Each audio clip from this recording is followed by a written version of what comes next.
Vamos a dar inicio a la tercera sesión de nuestro discipulado de liderazgo bíblico de ancianos.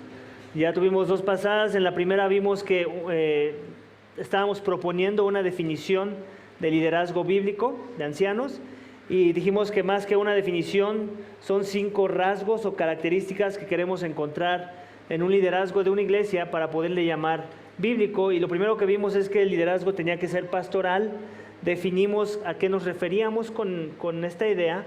La semana pasada vimos que el liderazgo, para que sea bíblico, tiene que ser compartido, y también ya ahondamos en el tema y qué es lo que significa que el liderazgo sea compartido. En esta ocasión vamos a tocar un tercer tema, que es el que lidera, o un tercer rasgo, si lo quieres ver desde esa perspectiva de la definición que queremos formar, que el liderazgo debe ser masculino.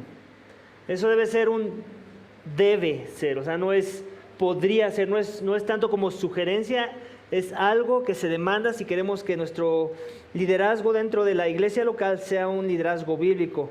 Así que vamos a ahondar al respecto, a qué se refiere el autor del libro cuando dice que el liderazgo debe ser masculino. Y si tienes las notas, las puedes leer desde tu celular, y si no, ahí están en la pantalla. Dice: hay muchos aspectos del modelo bíblico de liderazgo que ofenden a la gente que asiste a la iglesia actualmente. El concepto de un cuerpo de ancianos que brindan cuidado pastoral, la existencia de un liderazgo ejercido por un grupo de pastores y la idea del liderazgo laico o no clerical. Sin embargo, lo más objetable para muchos contemporáneos es el concepto bíblico de liderazgo exclusivamente masculino. Entonces, básicamente lo que nos está diciendo el autor, todos los que ya mencionó son cosas que pueden llegar a ofender a las personas, ¿cierto? Pero que si hay uno, si tuviéramos nuestro top 5, el que estuviera en el número 1 sería este tema. Cuando hablamos de que si queremos liderazgo bíblico en la iglesia, este debe ser de varones. Y luego vamos a ver por qué. Dice: para los cristianos que creen en la Biblia, el principal ejemplo de liderazgo masculino se encuentra en la persona de Jesucristo. El dato más obvio es que Cristo vino al mundo como hijo de Dios, no como hija de Dios. Suena cómico, pero muchas veces pasamos eso por alto, ¿no? Y hacemos la defensa para aquellos para aquellos que creen que la mujer debería poder ser la pastora de la iglesia o la líder de la iglesia. Y hacemos nuestros argumentos teológicos y torcemos la Biblia, ¿no?, para llegar a esas conclusiones, pero no vemos lo más simple de lo simple y voltear a ver cómo Jesucristo estableció el liderazgo y a quiénes estableció en ese liderazgo. Y básicamente lo que vemos en el modelo que Cristo modeló, valga la redundancia, es que Él eligió un liderazgo fundamentado en la masculinidad. Dice: la masculinidad de Cristo no fue un factor arbitrario. Se trataba de un aspecto teológicamente necesario. En otras palabras, no es que Dios hubiera dicho: bueno, ¿qué te parece si entre el consejo de la redención, Padre, Hijo, Espíritu Santo, que hubieran dicho: ¿qué te parece si le cambiamos un poquito y ahora que sea la mujer la que va a liderar al pueblo de Dios, o la que va a ser el instrumento en mis manos para alimentar y liderar y dar una visión al pueblo de Dios? No fue así. O sea, Dios fue consistente con lo que inició desde el momento de la creación, y ahorita lo vamos a ver.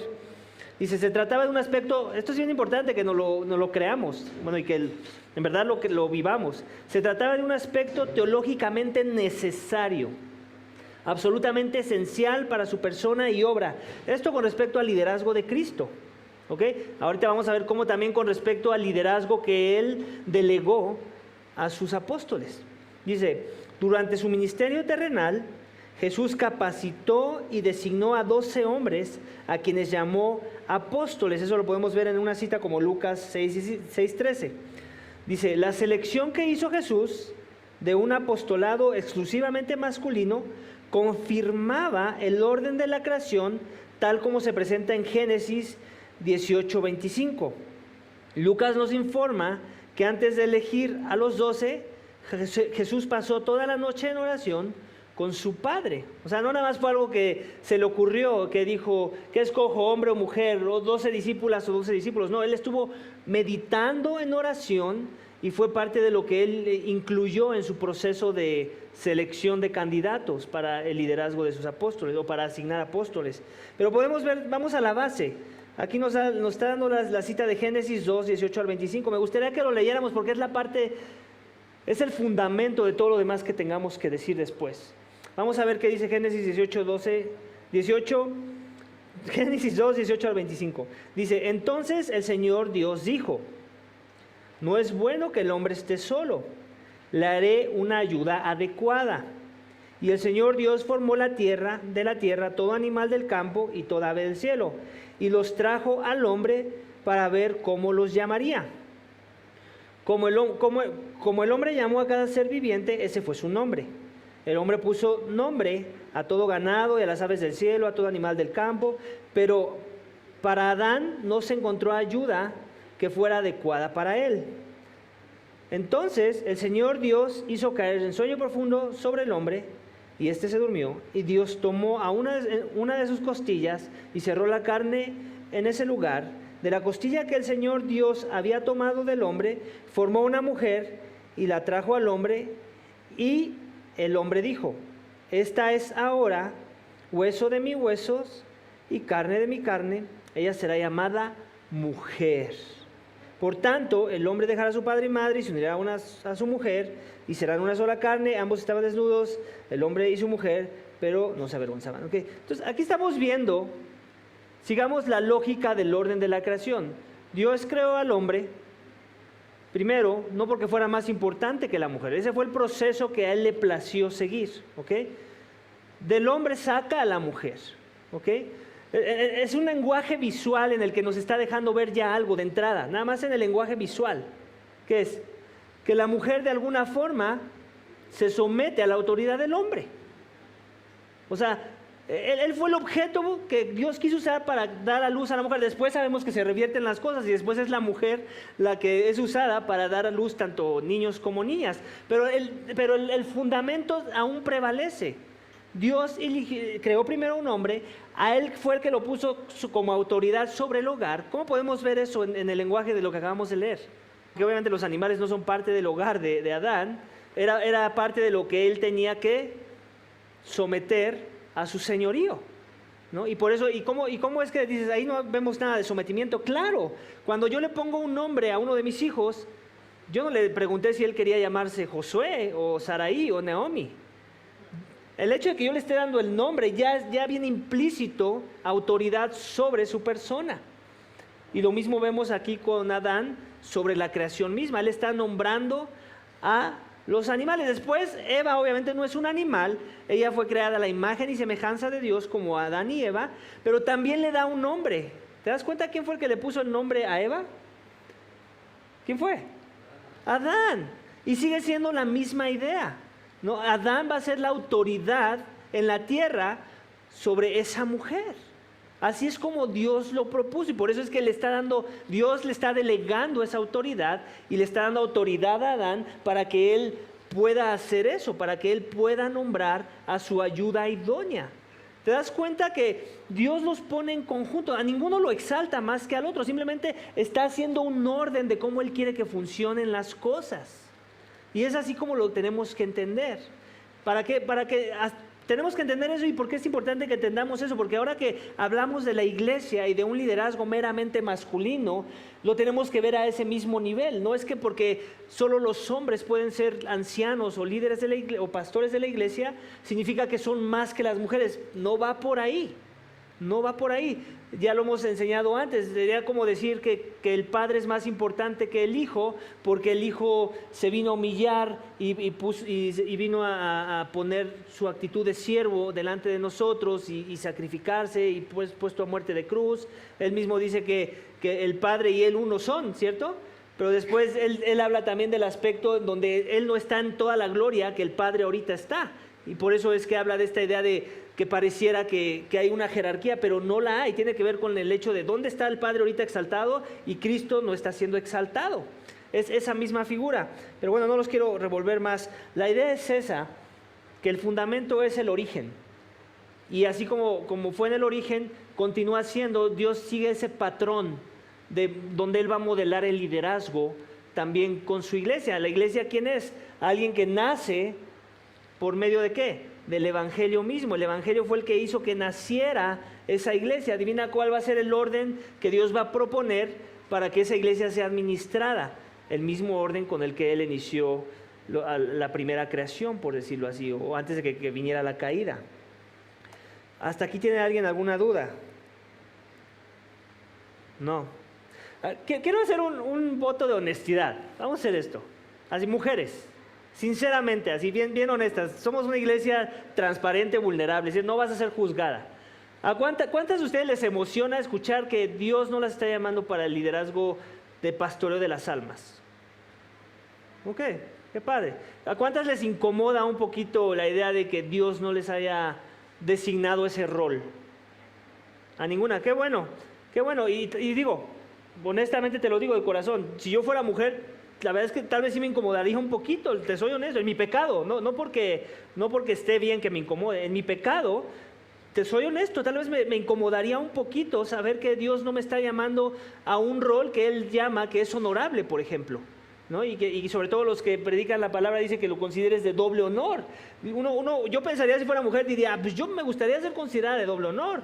No, yo sé que la gloria no me pertenece y no se trata de mí esto, pero ¿por qué no yo? ¿No? El punto es que cuando entendemos nuestro lugar dentro del rol de cómo Dios propuso las cosas, todo el tiempo le estamos honrando y estamos sirviendo como un instrumento de honra o de deshonra ante Dios.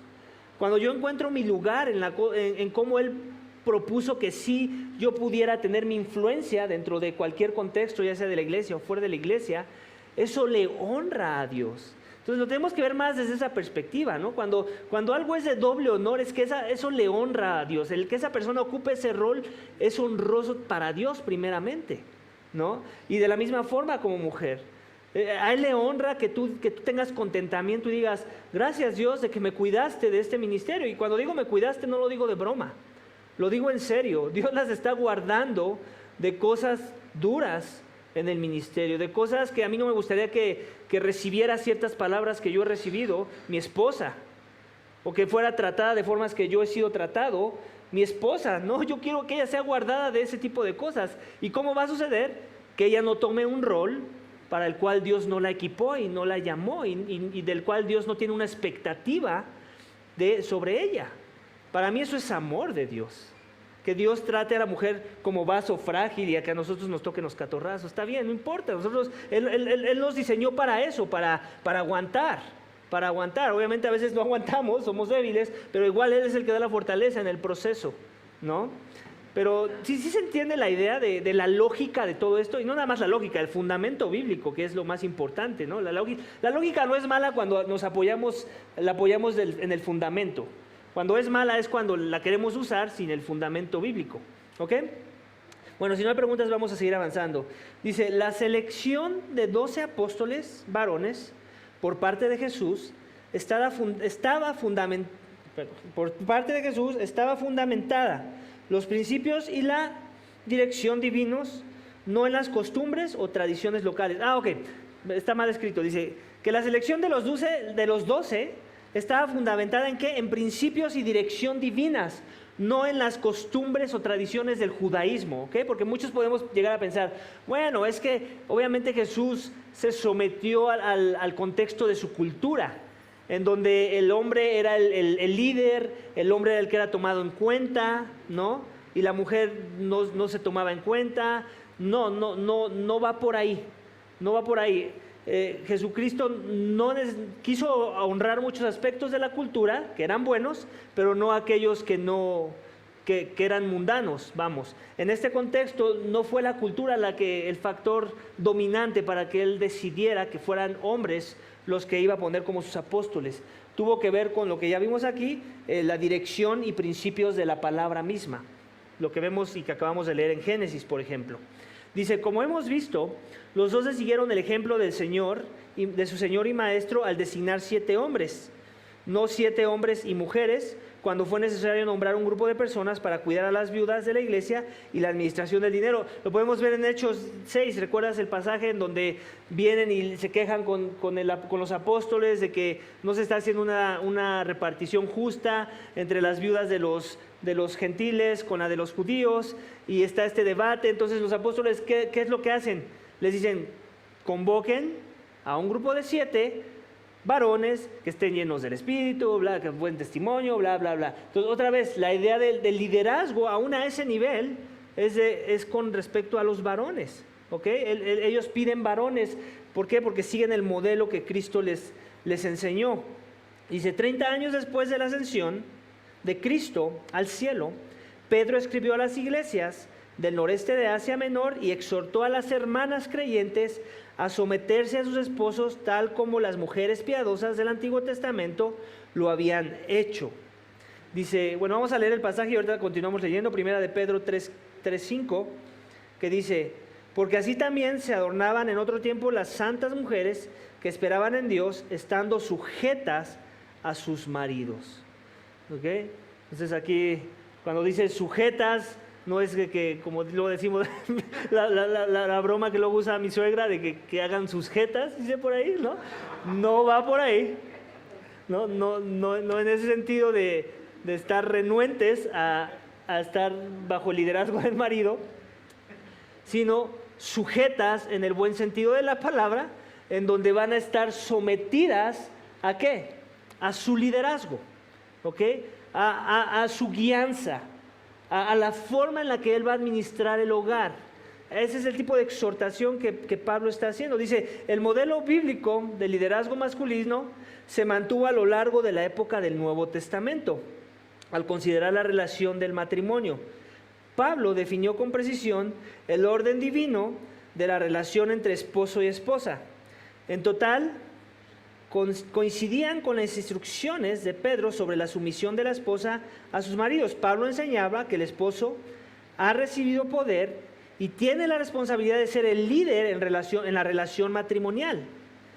Y a las esposas les instruye a someterse a sus maridos como al Señor.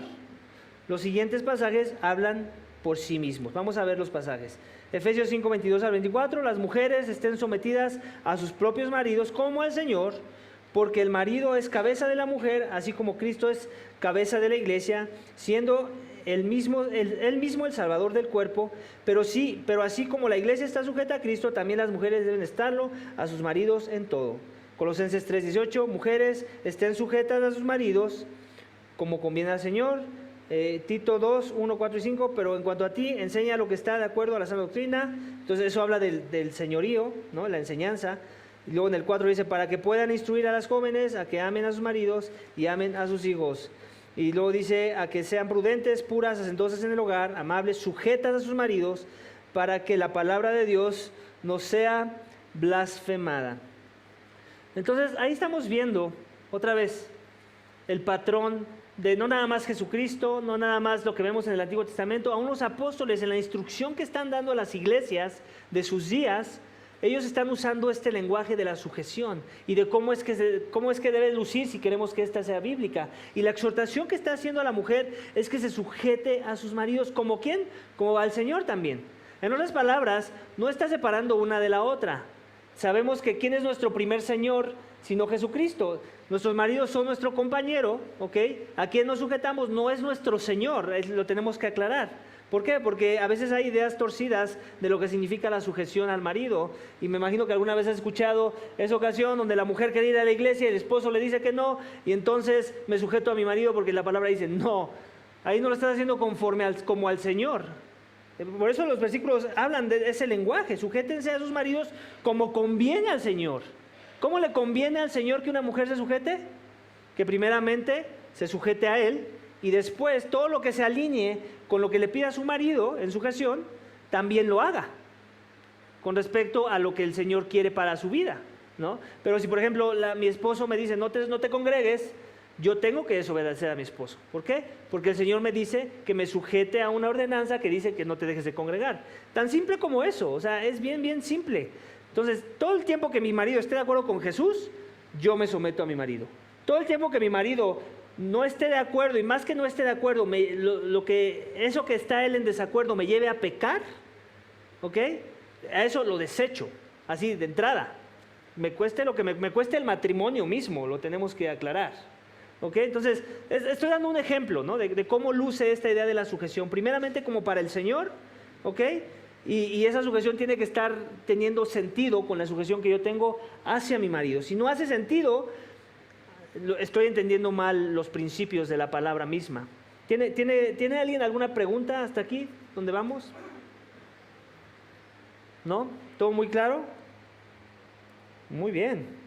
Bueno, vamos a continuar leyendo entonces. De la misma forma en que Pablo enseña liderazgo masculino en la familia, instruye sobre el liderazgo masculino en la iglesia local.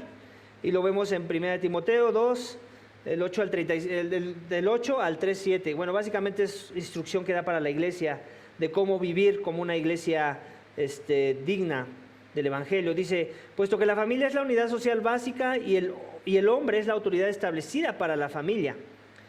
Es de pensarse que sean los hombres los que lleguen a ser ancianos en la organización familiar más amplia que es la iglesia. Y lo vemos cuando vemos el perfil de alguien que puede ser obispo, ¿cierto? Marido de una sola mujer, y luego dice que tenga su casa ¿en qué? En sujeción, ¿cierto? A sus hijos, en sujeción. ¿Ok? ¿Por qué pone eso ahí como para el anciano? Primeramente porque se espera que lo esté haciendo en su casa. Y que eso mismo que él está haciendo en su casa, y si lo está haciendo bien, que vaya y que lo replique en otro lugar más grande, que también va a ser de alguna forma como su casa, su familia en Cristo, ¿ok? Y que eso bueno que ya hay en casa se extiende y se contagie en la familia más grande, que es la iglesia, ¿ok?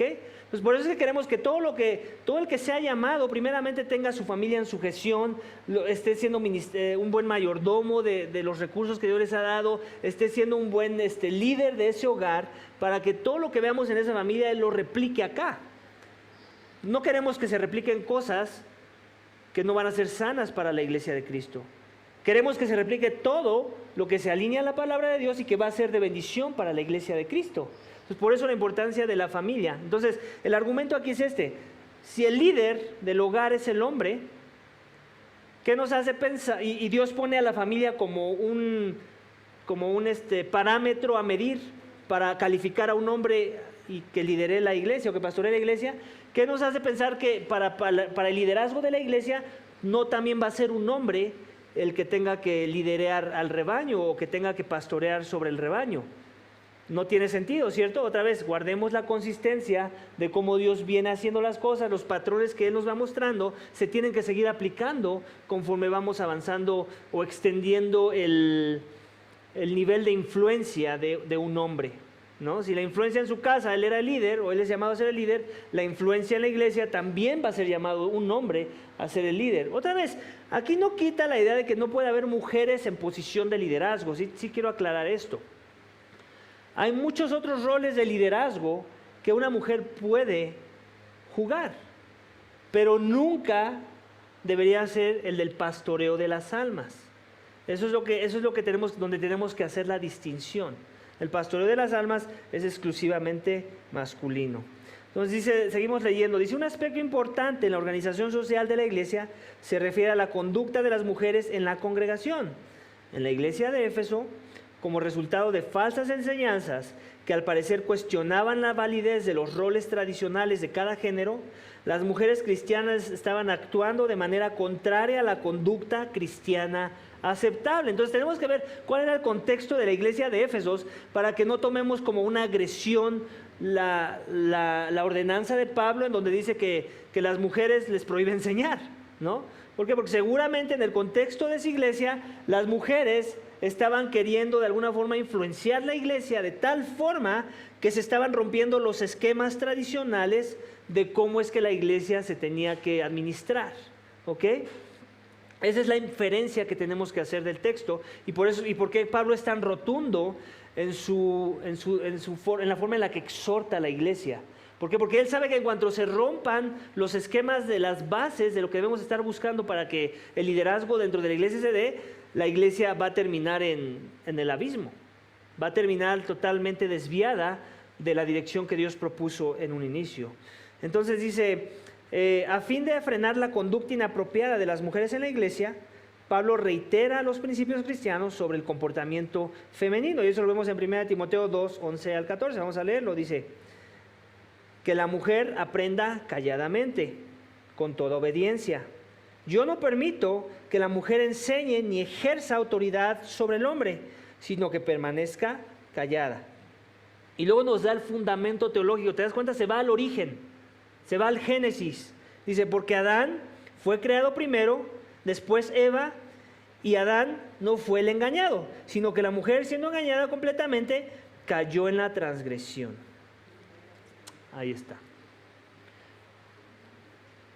Esto se puede significar muchas cosas, pero yo obviamente, bueno, significa lo que significa, que la mujer fue engañada primero, ¿no? Pero con respecto a aplicaciones, aún yo les puedo dar ejemplos de, yo amo a mi esposa, ella tiene mucha sabiduría y la honro mucho, en realidad me ayuda muchas de las veces a discernir contextos de cosas que tengo que discernir. Pero muchas de las veces, tenemos que ser honestos, Dios como que hizo más sentimental a la mujer, ¿cierto? O sea, no que nosotros no seamos sentimentales, bueno, unos somos menos que otros, pero en general, el hombre en general es sentimental, porque somos creados a la imagen y semejanza de Dios, hombre y mujer. Pero de los dos, la mujer es todavía más sentimental. Y el problema a veces con ser muy sentimental puede ser que las decisiones, las cosas las disciernas más sentimentalmente que racionalmente. No porque no lo puedas hacer racionalmente, sino que te pesa más el sentimiento que la razón a veces. Eso nos puede pasar también a los hombres. No estoy diciendo que a los hombres no nos pase. Lo que estoy diciendo es que muy comúnmente le va a pasar más a una mujer que a un hombre, ¿ok? Entonces, yo les puedo hablar de ejemplos en donde he tomado decisiones en donde mi esposa está totalmente opuesta a la decisión que tomé. Y cuando yo hago las preguntas a mi esposa, me doy cuenta que la razón por la que ella no está en la misma página conmigo es porque se está dejando llevar por sus sentimientos y no por la razón. Es el sentimiento y no el principio de la palabra lo que está dominando y permeando la forma en la que ella está analizando las cosas, ¿ok? Y otra vez, esto no sucede siempre, pero cuando sucede muchas de las veces, esa es la razón. De forma que si en esa decisión yo le hiciera caso al consejo de mi esposa, conforme se van dando las cosas de la decisión que se tomó, ella se daría cuenta que fue engañada en muchas de las ocasiones. ¿Por qué? Porque se dejó llevar por esa parte de la que les estoy hablando. En mi caso no lo fui, no que nunca he sido engañado, también he sido engañado, pero la mayoría de las veces cuando esto sucede, que ella está en oposición con respecto a mi conclusión de las cosas, soy yo el que termina teniendo la razón. ¿Pero por qué es? Otra vez, porque me costó más trabajo dejarme llevar por la emoción, ¿no? Del impacto, de lo que pudieran ser, de tratar de complacer a la mayoría en esta decisión, ¿no? Y otra vez, es muy similar a lo que vemos que le pasó, por lo cual Pablo dice que no la mujer, porque Pablo sabe que Dios propuso al hombre para ser el líder y punto. Y Dios va a equipar al hombre para ser el líder, para discernir cosas con la cabeza y no siempre necesariamente con las emociones que hay en nuestro corazón, ¿ok? Otra vez, no que no haya error, no que no haya hombres que tomen decisiones muy tontas, tan tontas que hasta a veces las iglesias terminan cerrándose, ¿no? O apostatando, ¿no? Lo que estamos diciendo que cómo Dios lo propuso, cómo Dios lo dice. Eso es lo que tenemos que confiar en la sabiduría de cómo Dios lo ve mejor, que va a funcionar mejor y que va a haber menos margen de error para que las cosas salgan bien. ¿Se entiende esta parte de este proceso? Entonces por eso es que Pablo es bien insistente en que aprenda callada, con toda obediencia. No permito que la mujer enseñe ni ejerza autoridad. Aquí viene otra parte implícita de esa declaración. Cuando yo enseño, ahorita lo que estoy haciendo, le estoy enseñando, ¿cierto? Al mismo tiempo, ¿qué estoy transmitiendo en el tiempo que estoy enseñando? ¿Qué estoy ejerciendo sobre ustedes inconscientemente, si lo quieres ver así, o de manera indirecta? Autoridad. Claro. Inconscientemente o conscientemente, como lo quieras poner, estoy transmitiendo autoridad sobre ti. Te estoy diciendo, así dice el Señor. Bueno, en este caso no, porque no estoy predicando, pero hace un momento que estaba predicando, así dice el Señor. Y cuando uso un texto bíblico, también lo mismo. Así dice el Señor. Así dice Pablo, que dice el Señor, ¿no? Y de alguna forma es un tema también de autoridad. Estoy ejerciendo autoridad sobre la audiencia. ¿Okay? Entonces, cuando una mujer, decimos que tenemos mujeres pastoras y se paran a predicar, ellas de alguna forma están emulando lo mismo. Así dice el Señor. Y en el momento en que ellas hacen eso, ya también están ejerciendo autoridad sobre la audiencia, hombres o mujeres que estén ahí sentados. Entonces, ¿te das cuenta cómo ya está bien implícito en la idea de enseñar, la idea de ejercer autoridad sobre las personas? Y eso es lo que Pablo le dice a la mujer que no debe estar buscando hacer. ¿Por qué? ¿Porque es menos? No, porque ese no es su rol. No es así como ella va a complementar el cuidado del cuerpo. ¿Te das cuenta? Si lo tenemos que ver desde esa perspectiva. ¿Quién era Eva? La ayuda idónea. Entonces, las mujeres van a ayudar idóneamente a sus maridos, a su iglesia local y a todos los contextos en los que pueden servir cuando sirven en las cosas a las que Dios sí las está llamando a hacer. Y no cuando están sirviendo en cosas que Él nunca las llamó a hacer. ¿Sí queda claro esa parte? ¿Por qué quiero ser muy enfático en este tema? Por lo que dijo al inicio el autor. Este tema ha sido temas de división de iglesias.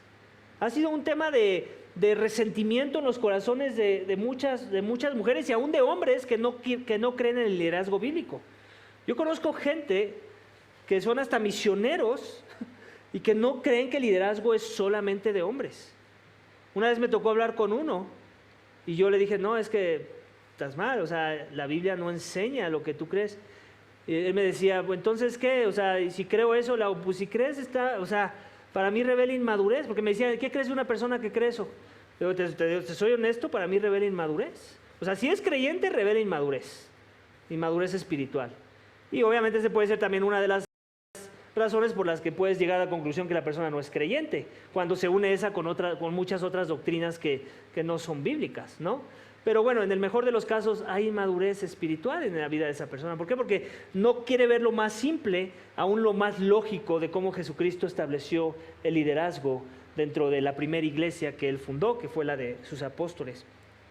Vamos a continuar leyendo. Dice, este pasaje debiera dejar definido el asunto de la participación de mujeres en el liderazgo de ancianos. Debiera, desgraciadamente no es así en muchos de los casos. Dice, Pablo prohíbe a la mujer hacer dos cosas: enseñar a los hombres en la iglesia, ejercer autoridad sobre el hombre, que básicamente ya concluimos que es lo mismo, ¿no? Dice, observe que inmediatamente después de las instrucciones en 1 Timoteo 2, 11 al 15, donde se prohíbe a las mujeres enseñar y tener autoridad sobre los hombres, Pablo enumera los requisitos para quienes deben supervisar la iglesia local. Entonces, despuésito de que dice que las mujeres no, él da requisitos. ¿Tú crees que fue coincidencia? No, él lo hace por un propósito, porque quiere ser enfático, quiere como poner negritas al texto, ¿no? Una forma de poner negritas al texto de lo que ya dijo de las mujeres, lo va a hacer con otra sección, en donde va a enfatizar su primer argumento, y lo vemos en 1 Timoteo 3, 11, donde dice que el hombre debe ser eso. Bueno, dice aquí, es significativo que esta enumeración da por sentado que está hablando de hombres. Allí se dice que el líder ha de ser marido de una sola mujer y uno que sepa administrar bien su casa. Otra vez, este pasaje en Pablo no da sugerencia alguna, en este pasaje Pablo no da sugerencia alguna respecto a mujeres en liderazgo. ¿Ok? Él no nos dice, él dice marido de una sola mujer. ¿Por qué? Porque quiere que veas que una mujer no tiene marida, ¿cierto? Es tonto pensar así. No existe. Son los únicos que tienen, que son maridos de mujeres. ¿Quiénes son? Los hombres. Los hombres. Él está está poniendo en la estructura del texto muy clara para que lleguemos a conclusiones lógicas del argumento mismo, de lo que ya dijo y de lo que está diciendo, ¿no? No marido, no esposa de un solo marido. Ahí no dice eso el texto.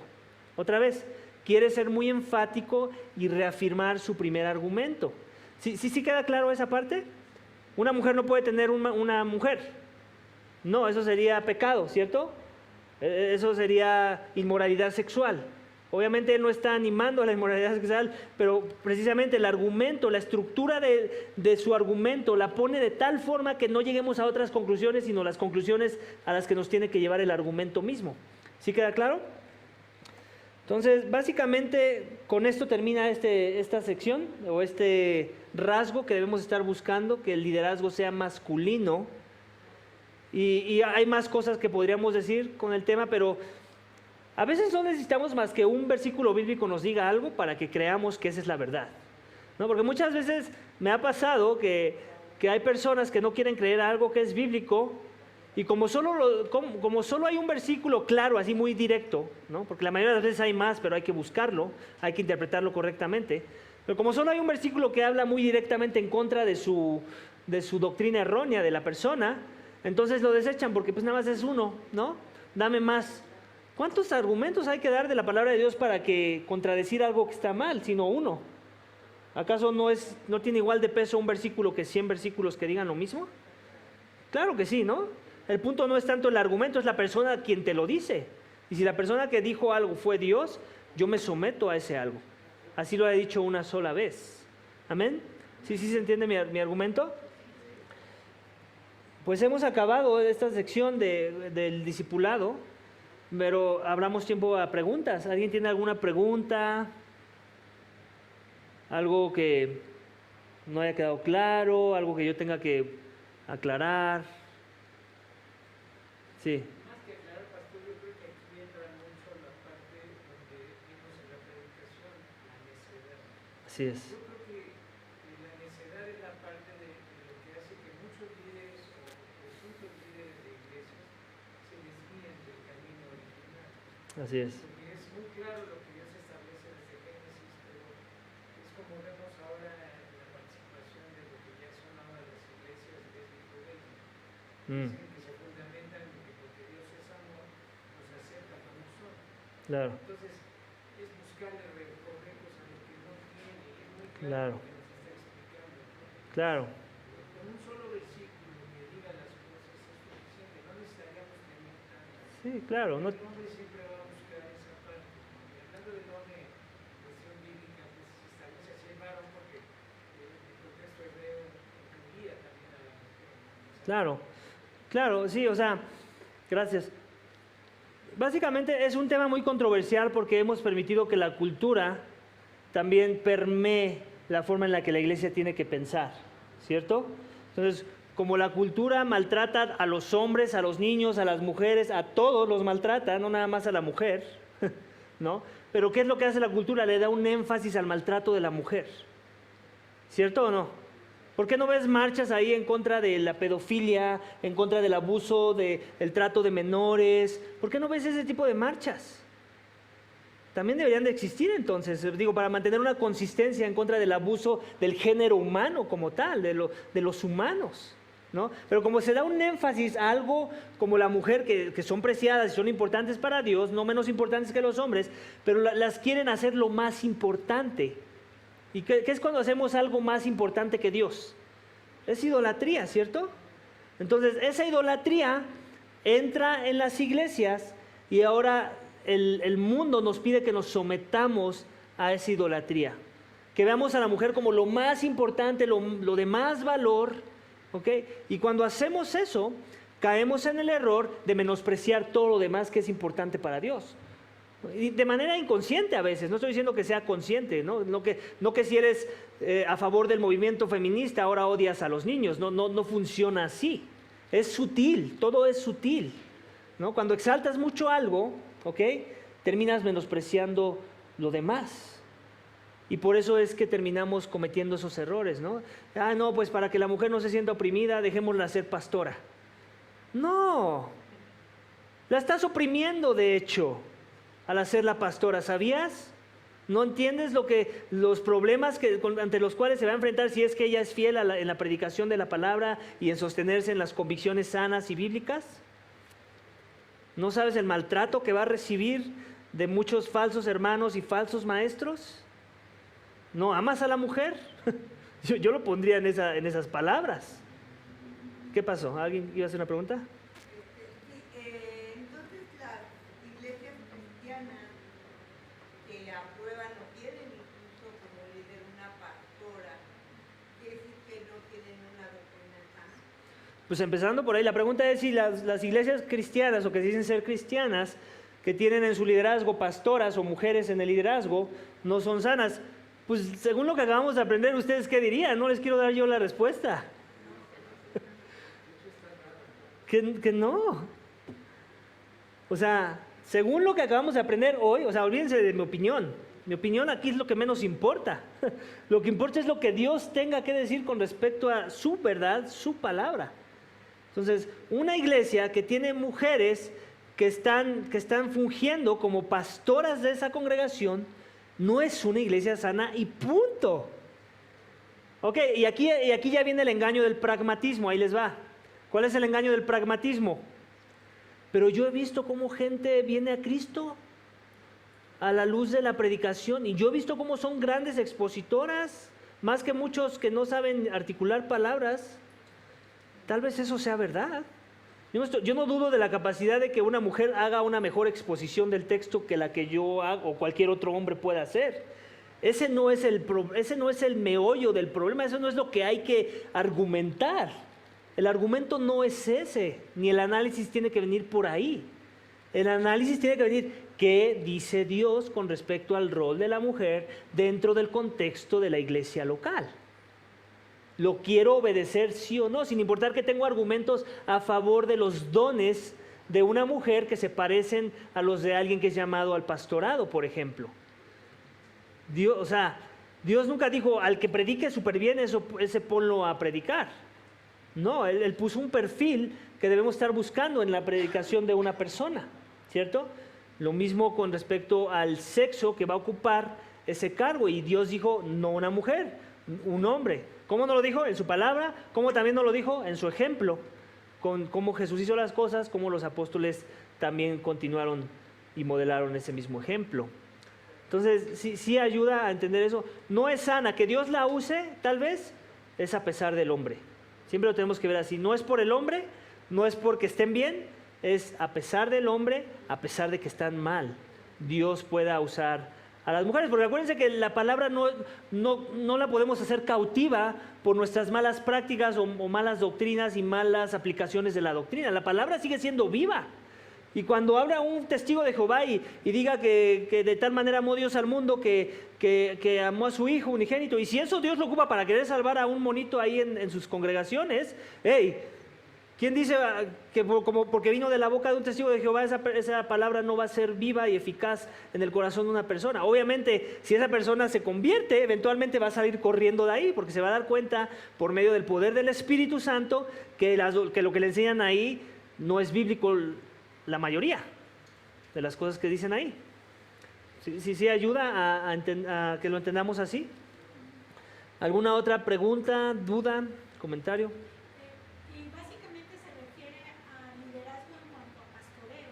Así es. Porque hay muchos ministerios que están liderados. Así es. Gracias. La pregunta es, ¿entonces se refiere de manera específica al liderazgo pastoral? Claro. Yo en esta iglesia tenemos mujeres como encargadas de algunos ministerios, ¿ok?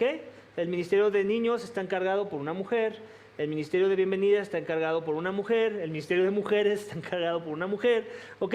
Entonces, esos son ejemplos en donde tenemos a gente en posiciones de influencia, en posiciones de algún tipo de liderazgo, ¿ok? Pero esos liderazgos no son independientes, están sujetos al liderazgo pastoral, a la supervisión de ese liderazgo y hasta cierto punto a los frenos que el liderazgo de arriba le pueda dar a esos ministerios cuando los ministerios se están yendo en una dirección que no está yendo conforme a la visión que tenemos como iglesia. Entonces, cuando tenemos mujeres dispuestas, sumisas, fieles, que quieren tomar un rol así, pero que entienden que no se manejan solas, sino que tienen que estar buscando la aprobación del liderazgo pastoral, pongámoslas en esos roles, ¿ok? Pero nunca como pastoras, nunca. Puede llegar a pasar, ahí les va el ejemplo, ¿no? Me ha pasado, me han hecho esas preguntas, gente que cree que la mujer puede ser pastor. ¿Y qué si hay una mujer que se va de misiones a donde sea, el pueblito tal, y ahí empieza a haber convertidos? Y entonces ahora ya empiezan a tener de alguna forma estudios bíblicos, y de repente quieren tener su primer servicio de adoración. Y hasta ese momento todavía no tienen un hombre equipado para ser el pastor de esa iglesia. ¿Quién va a pastorear a esas personas? Y la primera respuesta de la lógica, que a veces les digo que la lógica a veces no es buena usarla, es cuando la separamos de la palabra, es, pues esa mujer, ¿quién más? Fue la que Dios usó para que sean salvos, es la que sabe más, y aparte es misionera, está entregando su vida al Señor.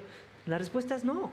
La respuesta, esa mujer puede seguir enseñando, puede seguir discipulando, pero nunca declararse ser la pastora de ese rebaño. Más bien, empezar a transmitir a los que sean varones de esa comunidad que eventualmente Dios llamara, que estén orando para que Dios llame a alguno de ellos a ese rol y ella después se sujete al liderazgo de ese pastorado, de esa comunidad de fe.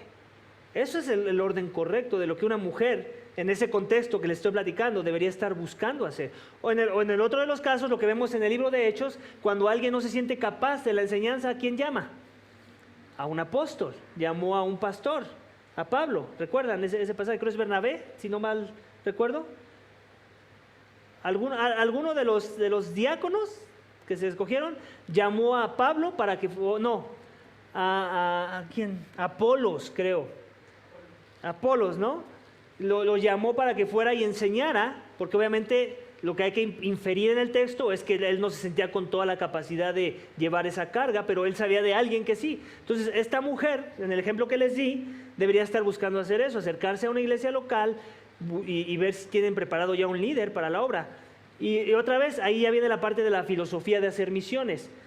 Nosotros, como iglesia, creemos que las misiones más efectivas van a ser cuando envíes a hombres ya preparados para poder hacer esa labor. Ya alguien que ya es calificado para pastorear las almas. ¿Por qué? Porque ya no te vas a meter en esos problemas de, ya aquí hay un grupo de 20 personas, pero no tenemos pastor, ahora ¿a quién le pedimos ayuda? No, ya la ayuda llegó desde el día 1 en que inició la obra. ¿Se dan cuenta de cómo los modelos sí importan? ¿Cómo no podemos enviar nada más a cualquiera a las misiones? Tenemos que estar buscando y ser estratégicos en cómo lo vamos a hacer para que cuando venga un contexto similar podamos suplir la necesidad misma en las misiones que ya se están haciendo. Amén. ¿Alguien tiene alguna otra pregunta, comentario, duda, queja? Igual, nada más recuerda desde Génesis, Dios nos muestra que Satanás es tramposo, engañador y mentiroso. Claro. Le dice a Eva, lo que pasa es que Dios no quiere eso. Claro, ese es un buen punto. Sí, recordemos la guerra espiritual. Hay una guerra espiritual. El mundo nos está engañando y nos está haciendo menos, aunque ellos piensan que están exaltando a la mujer, en realidad la están suprimiendo. Eso por un lado. Y Satanás ocupa al mundo, a los ministros de Satanás, a aquellos que no les ha amanecido para creer esas cosas. Y después eso influencia a la iglesia, influencia a la mujer. Entonces el engaño de Satanás siempre va a ser ese: Dios no te aprecia lo suficiente, Dios no te ama lo suficiente. No puede ser que Dios te vea igual que el hombre si el único que puede ser el pastor es un hombre. ¿Qué es lo que está haciendo la mujer que cree esas mentiras? En verdad no está queriendo creerle a Dios y su palabra. Cuando Dios dice lo contrario, dice: yo te amo, sujétate a tu marido, él es como tu segunda cabeza, por decirlo así. Tu cabeza primero es Cristo, pero después tienes como que una segunda cabeza que los hombres no tenemos, que te va a proteger. ¿Te das cuenta? O sea, a ese nivel ama a Dios a las mujeres, que les da su protector y aparte el protector de todos, que es Dios. Cristo, que es la cabeza de la iglesia, ¿no? Adelante, pregunta. Sí, bueno, aquí completando lo que tú estás diciendo, en Génesis también podemos ver cómo cuando el hombre no ejerció el liderazgo, ¿no? Porque Adán estaba junto a Eva cuando ella fue engañada, ¿no? Y claro, ella tiene su culpa, pero también el hombre que falta de liderazgo, ¿no? Claro. Él también cayó por lo mismo. Sí, y ese es el punto. Cuando no hacemos las cosas a la manera de Dios, ¿no? Cuando Adán no quiso ser la autoridad de su hogar, en otras palabras, permitió que la mujer lo fuera, ¿qué sucedió? Vino la caída. ¿Ok? Si Adán hubiera sido el hombre que Dios le pidió ser, el líder que Dios le pidió ser, pues muy probablemente no estuviéramos aquí, ¿no? El punto es que siempre va a haber una consecuencia de cuando no le creemos a Dios. Y si empezamos a poner a mujeres como pastoras de las iglesias, como ancianas de las iglesias, que eso no, ni siquiera hasta el término debería ser absurdo decirlo porque no existe en la Biblia, las ancianas de las iglesias de Éfesos, no dice así. Sí lo dice en el sentido de que las mayores enseñen a las menores, por ejemplo, ¿no? Pero entonces, ahorita voy para allá, pero cuando no le creemos a Dios, vamos a tener nuestras consecuencias a fuercita, así como pasó en el Edén, lo vamos a experimentar en este contexto de nuestros tiempos. Adelante, ahora sí. Cuando llega a haber así un problema de esto, ¿va? Con alguna persona que está en contra, el consenso que se lleva para llegar a un acuerdo se hace con todos los que sean servidores o solamente con el consenso de los que están comerciales. Ok, cuando hay un problema, ¿de qué tipo?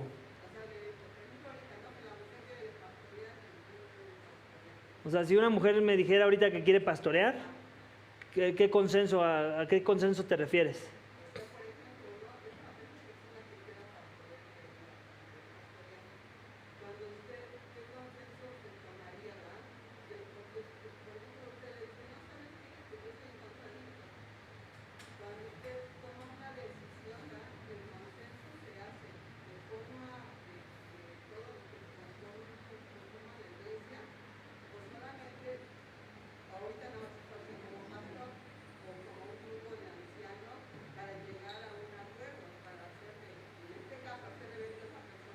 Oh, ya. O viceversa, cuando el pastor está diciéndole a la mujer que pastoree, porque puede ser de ambos lados. Ya.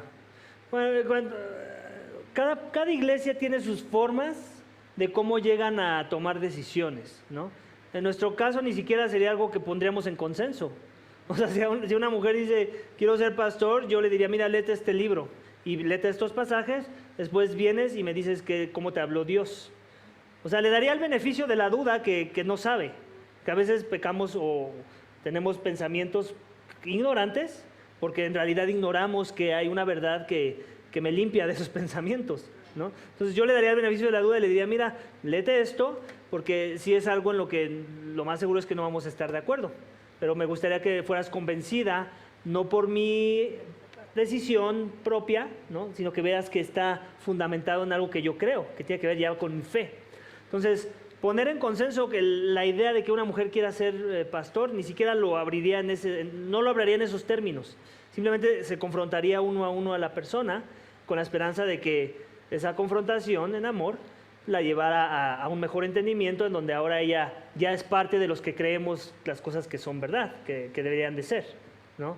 Si la persona insiste, pues obviamente para empezar no la voy a hacer miembro de la iglesia. O sea, si hay alguien que es miembro y que cree que las mujeres pueden ser pastor, de una vez debería de acercarse a mí y ser bien franco y le quitamos la membresía. Y eso no significa que la echamos, significa que mientras no creas que no puede ser así, pues lo mejor es que no seas parte de la membresía, porque eso que tú crees, aunque no es la centralidad del evangelio, puede crear falta de unidad en el cuerpo. Y hay iglesias que sí creen que las mujeres pueden ser pastor, mejor congrégate en una de esas iglesias y sea un instrumento de unidad, aunque no estemos de acuerdo en lo que ellos creen. ¿Sí se entiende? O sea, va a ese nivel. Entonces, ya, si te refieres a que un hombre quiere ser pastor, sí, obviamente ahí va a haber no nada más un consenso, va a haber un proceso de evaluación. O sea, no nada más es de que alguien llegue un domingo por la mañana y me diga, ay, me gustaría ser pastor porque, no sé, estudié el seminario. Y digo, qué padre, ojalá y sí tengas ese llamado, yo quiero ser uno de los que lo afirman, si eso es verdad, pero va a haber un proceso. Y si la persona se somete al proceso y es humilde y es enseñable y va a ser paciente con el proceso, porque también se necesita paciencia, pues esa persona será firmada en su momento. Y la congregación participa, como lo dijimos la vez pasada, claro, ¿de qué forma? En la que todos vamos a estar viendo la vida de esa persona.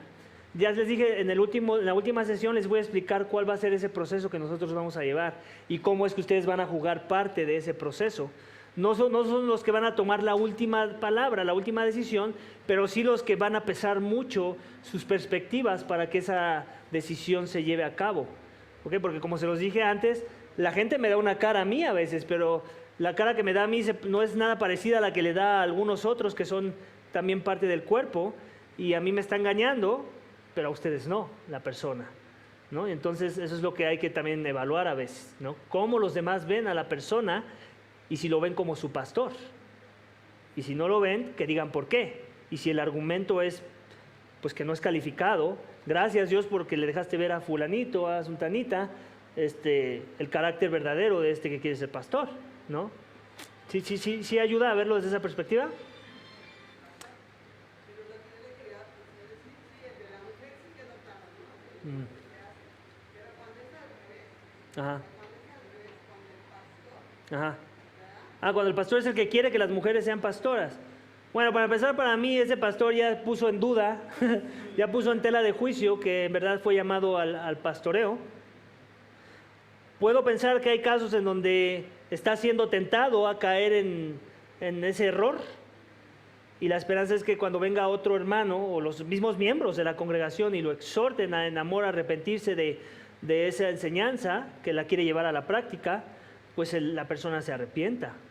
Y si no se arrepiente, así como la mujer que se para aquí en el púlpito no puede ser pastor, tampoco el pastor que quiere poner pastoras debería ser pastor.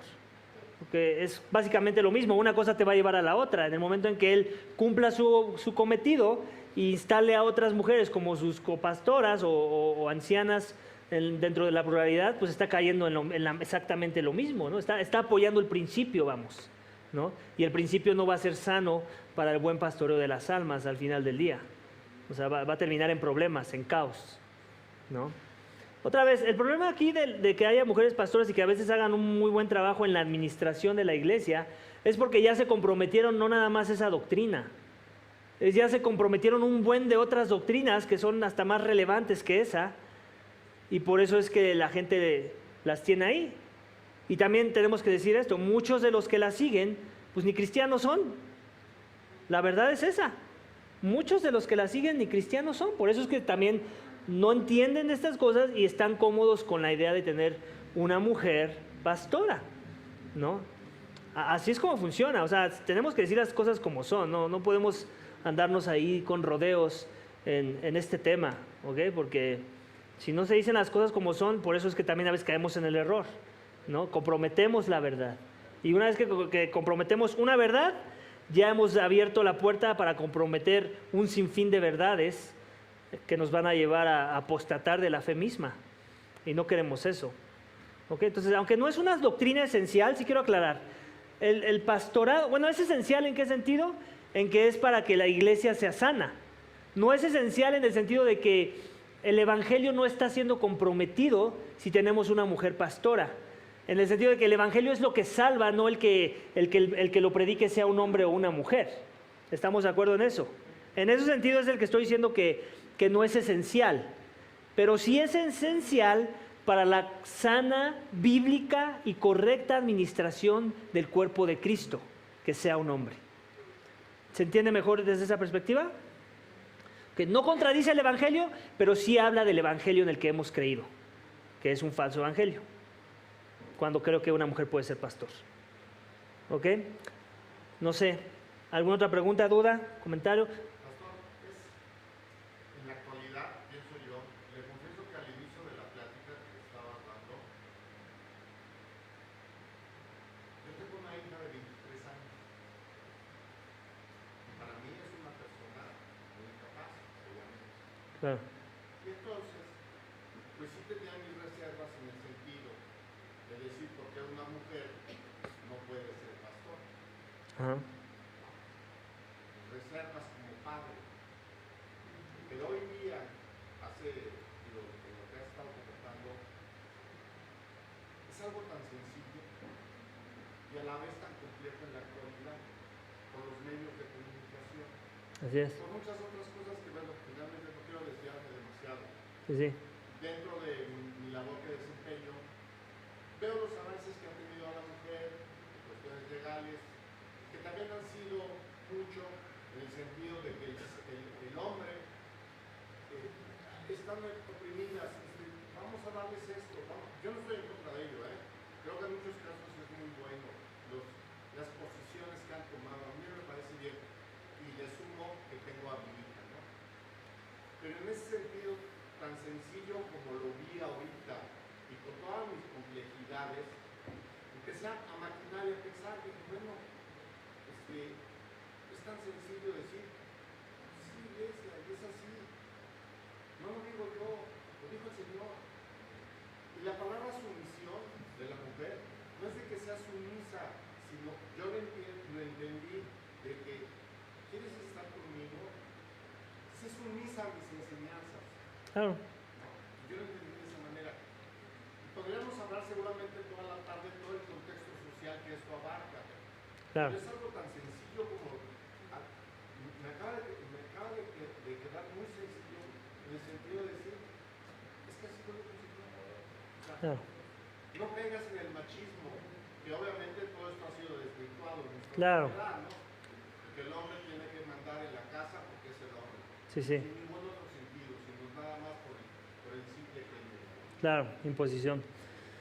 Sí, pero me anima a escuchar eso, o sea, que tú sin tener mucho trasfondo de cómo es que funciona el liderazgo dentro de la iglesia, y a pesar de tu contexto, ¿no? en laboral, ¿no? Y que eres abogado, ¿no? Me parece, y que pues me imagino que a veces te jala mucho esto de la idea, bueno, a todos, ¿no? Nos puede llegar a pasar que te jale mucho de la idea de los valores y de dar una importancia más alta a lo que les explicaba, ¿no? De la mujer y hay que, sí, la están suprimiendo, hay que darle sus lugares, ella es capaz.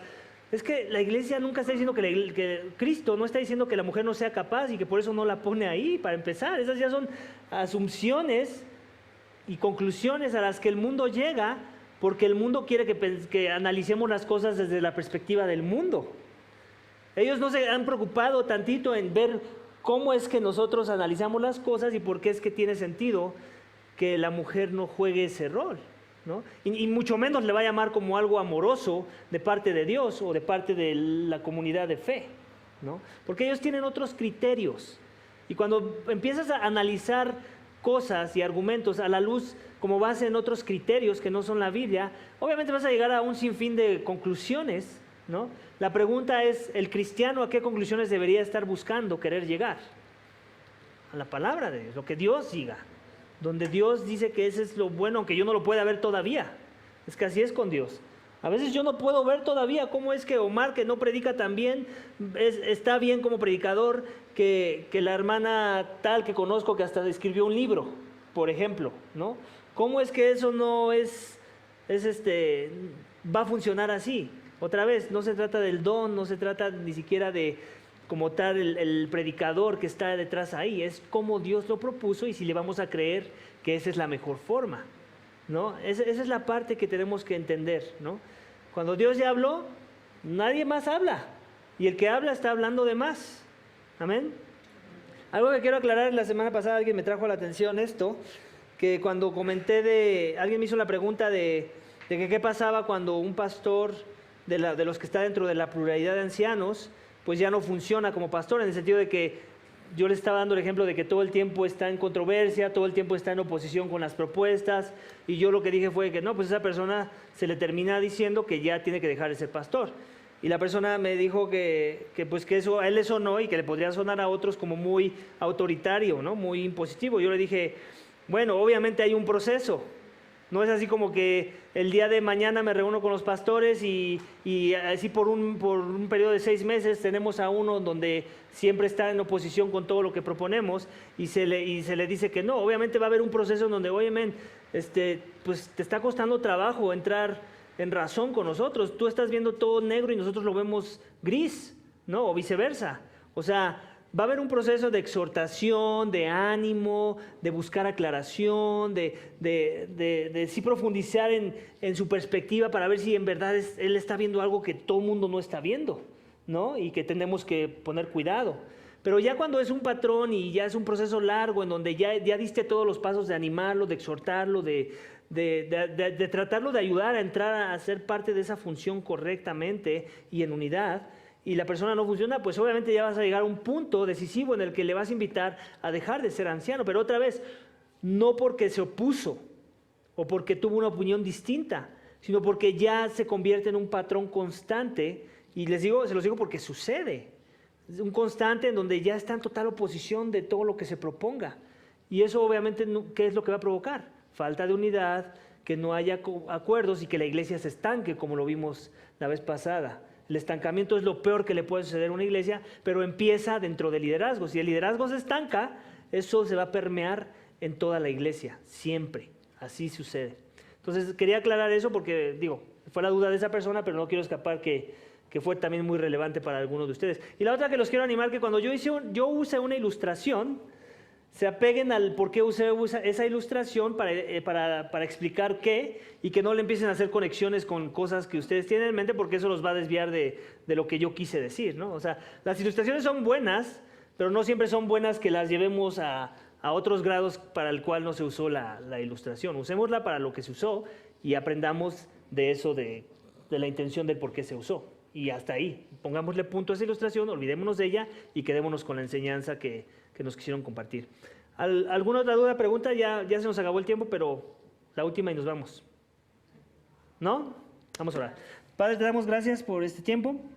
Gracias por la enseñanza que nos has a la luz de tu palabra, Señor. Gracias por el libro que estoy leyendo y del cual yo saco toda esta información, Señor, porque ni siquiera es mía, es de otros siervos tuyos que han hecho la tarea de poner todo en la lógica correcta y sobre todo en la verdad según tú nos la has revelado en tu palabra, Señor. Ayúdanos a seguir creciendo en estos temas, en particular, que no es fácil. Oro por mis hermanas para que tú les des paz en medio de cualquiera de ellas que pudiera tener esta inclinación a pensar que es injusto, que la mujer debería poder pastorear al rebaño.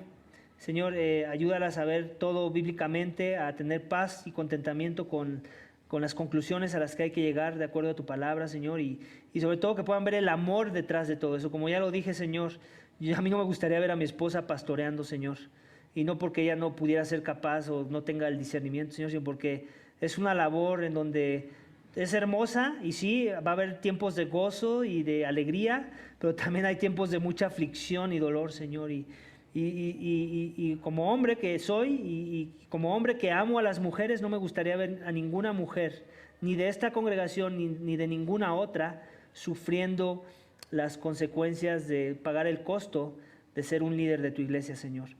Gracias porque así amas a las mujeres y las proteges a ese nivel, Padre. Gracias por sus vidas y gracias porque nos enseñan tanto y aprendemos tanto de ellas también nosotros. Yo aprendo tanto de mi esposa en muchas áreas, tanto de la doctrina como lo de la práctica de la misma. Señor, gracias por su vida y por las vidas de cada mujer que está representada en esta iglesia. En el nombre de Cristo te damos gracias. Amén.